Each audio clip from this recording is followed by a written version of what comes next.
All right, right now, sorry, Casey, we're going to have to take that special report with NBC on the tensions with Iran. Let's go to that NBC special report now.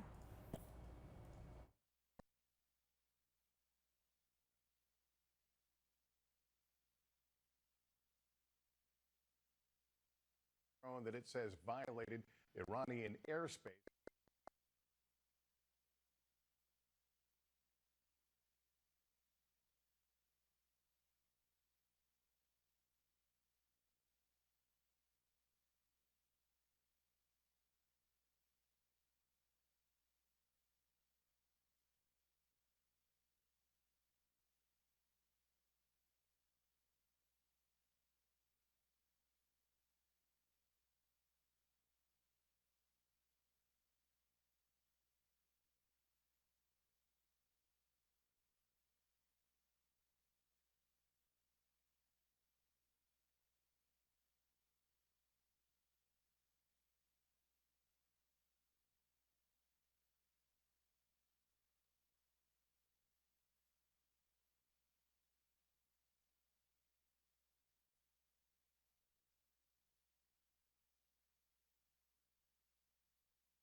With our closest ally, their perspectives on this and how we can move forward as an international community. Will you ask China to release the Canadians, sir? Meeting with Xi Jinping. Will you help Justin Trudeau get a meeting with Xi Jinping at the G20 next week to talk about the detained? Well, I don't know that he's trying to meet. Are you trying to get a meeting? We've got a lot of things to discuss. Well, otherwise, I'll represent him well. I will tell you. We have a meeting set up with President Xi, and it's obviously on the big transaction that we're talking about and negotiating. Our people are actually speaking now. We'll see what happens with that. But anything I can do to help Canada, I will be doing. What's your message on Broadway for Canada? Excuse me? Are you planning to bring it up with President Xi when you meet with him? I would, at Justin's request, I will absolutely bring that. When USMCA is ratified, sir, will that be the end Don't of say tariffs? when. When it is ratified. Don't say when, because so far I have to get the Democrats to approve it, all right? So I like your positive thinking. But if, and the if is really subject to the Democrats, let's see what happens. But I really believe that Nancy Pelosi and the House will approve it. I think the Senate will approve it rapidly. It's going to be very bipartisan. It's great for the farmers, manufacturers. It's really great for everybody. And unions. It's great for unions. I mean, we have tremendous union support, too. It's a tremendous, it really is, it shows a partnership between three countries. And it's sort of three countries in a trade sense. We're competing with the European Union. We're competing with China.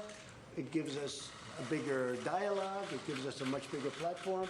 It's really good for all three. It's something that's very popular. I hope politically they can do what they have to do. Now, a day after the election, it would win with a tremendous support. But we have an election coming up. But I think Nancy Pelosi is going to do the right thing. And will that be the end of tariffs on Canada and Mexico? Well, we'll see. I mean, you know, they have to do what they have to do. We understand that.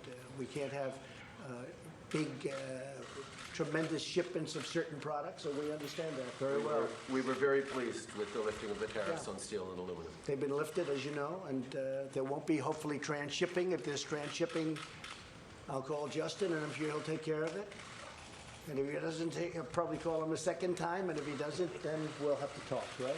But I think that situation is very well taken care of. Very important for both countries and for all three countries, the farmers, very, very important. More so in that case from us and Canada.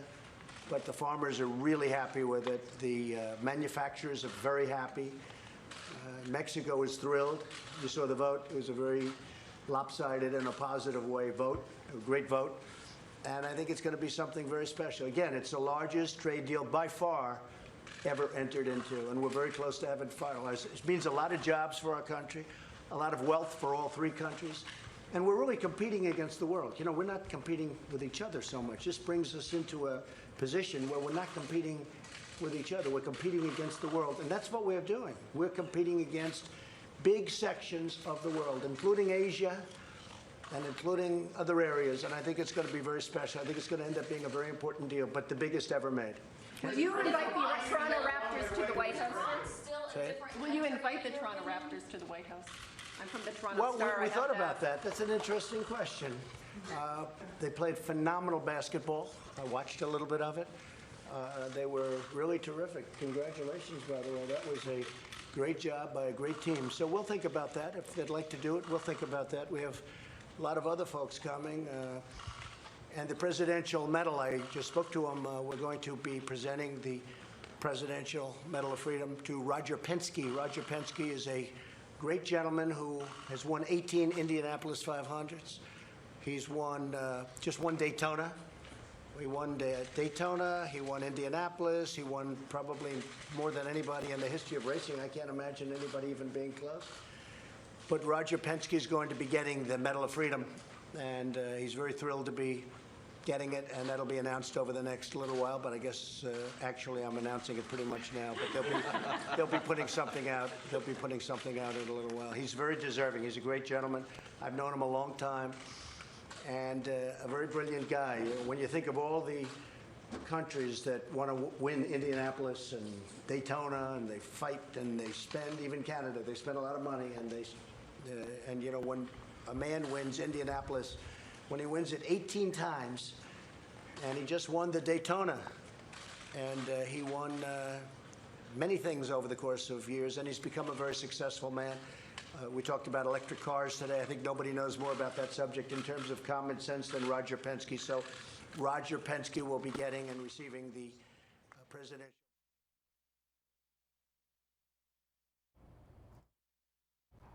Okay, of course, you've been looking at the NBC special news reports. There he was talking about Mr. Penske and the award that he'll be given, but earlier he was talking about Iran and saying that they made a very big mistake there. Again, you just heard him share his comments on Iran's attention about that news conference and so forth there on right there that you just watched. All right, now with more on this, let's go to NBC News' Bill Neely. The U.S. military says one of its Global Hawk drones was shot down by a surface-to-air missile overnight in an unprovoked attack. Iran claims the drone violated its airspace. The U.S. says it happened over the Straits of Hormuz, international airspace, and that no U.S. aircraft flew over Iran. Iranian state TV announced the attack within hours, identifying the drone as a Global Hawk, saying the country's elite Revolutionary Guard had shot down a U.S. spy drone.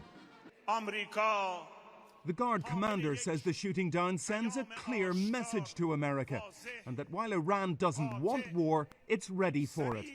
It's the second time in a week that Iran has fired at a U.S. surveillance drone, the last just hours before 2 oil tankers were attacked in the same area. Iran denies involvement. The latest overnight incident comes a day after a rocket hit the headquarters of the U.S. oil company ExxonMobil in Iraq, forcing the evacuation of 21 workers, an attack blamed on Iranian-backed militias. Just hours before the attack, former Secretary of State Condoleezza Rice spoke about the rising tensions with Iran. It's a dangerous moment because the Iranians are reckless. And the Iranians are the troublemakers in the Middle East. They're the most troublemaking, dangerous power in the Middle East. All this as another 1,000 American troops are being sent to the region to join a US carrier strike group and Air Force bombers. No question, this is a serious provocation. President Trump said those tanker attacks were very minor. He said last night, don't worry about a thing. But Iranian